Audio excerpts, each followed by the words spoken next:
posters of Grand Ayatollah Mohammed Baqir al-Sadr, who was executed by Saddam in 1980, fly at Malikis rallies. The dominant color of his campaign banners is the green of Islam, and he is proposing to do away with the power-sharing formula that has ensured government roles for the dominant non-Shiite groups.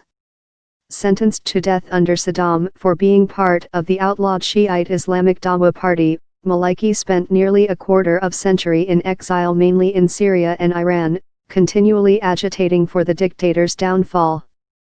After returning in 2003, Maliki joined Iraq's interim government and became prime minister in 2006, establishing a reputation as a shrewd political operator and the Shiite leader who pulled Iraq back from the brink of civil war.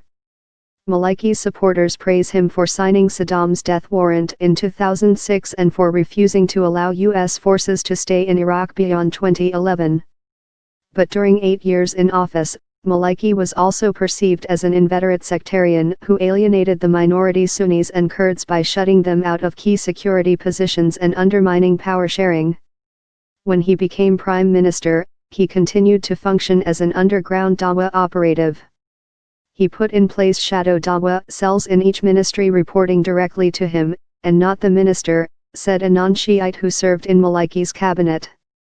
Responding to accusations Maliki ran a parallel government, his media advisor, Abbas al-Musa'i, said the former prime minister was at times forced to launch initiatives directly to boost the economy when he felt ministers from other groups were delaying or obstructing the work of government.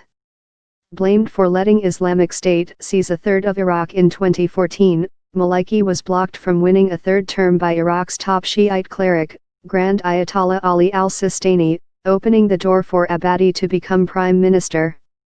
Political majority. On the face of it, Maliki's campaign call for a multi-ethnic political majority government to make the administration more efficient and cohesive could be seen as a break with his past. Maliki is proposing to replace the system whereby the cabinet must reflect the parliamentary representation of political parties with a multi-ethnic governing majority and a multi-ethnic opposition minority. But non-Shiite politicians fear the plan could keep the main non-Shiite groups out of government and reduce their influence, in contrast to the more inclusive policies of Abadi. Shiite religious parties have been controlling the key positions of the state, public administrations, and security services since 2003.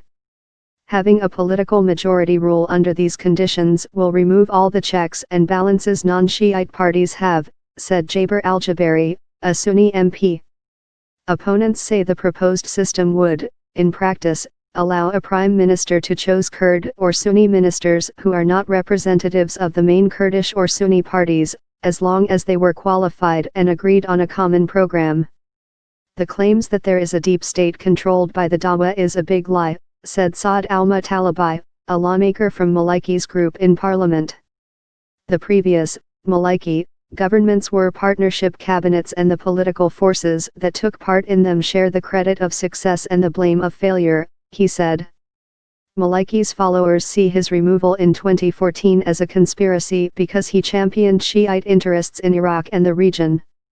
In Syria, Maliki sided with Shiite neighbor Iran and Bashar al-Assad in the civil war, pitting the Syrian president against predominantly Sunni opponents backed by Saudi Arabia, Qatar, and Turkey. Like many Iraqi Shiite leaders, Maliki is closely tied to Iran, where he built relationships during his exile. As the leader of the Dawa party, Maliki will command a solid base of Shiite support in the election, especially from religious Shiites wary of power sharing. But this time round, the Shiite vote looks set to be split between three frontrunners, Abadi, Maliki, and another ally of Iran, militia leader Hadi al-Amri, whose stature and popularity rose after he commanded the fight against Islamic State. If no clear winner emerges, Maliki will have to call on all his negotiating skills again to secure a governing alliance, or risk being sidelined once more.